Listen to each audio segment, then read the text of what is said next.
Kuskure ne yin tunanin lokaci zai tafi. Lokaci baya tafiya. Lokaci yana nan har duniya ta ƙare. Kai ne za ka tafi. Lokaci ba shi da iyaka. Amma ɗan adam yana da iyaka.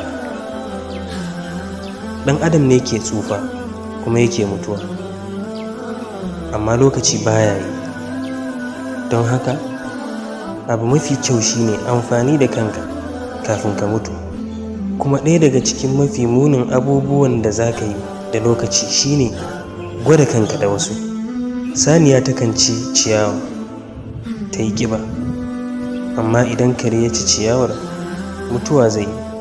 Kar ka taɓa gwada kanka da wasu. Hanyar da wancan ya bi ya yi nasara, ba lallai ka yi nasara ba idan ka bi shi.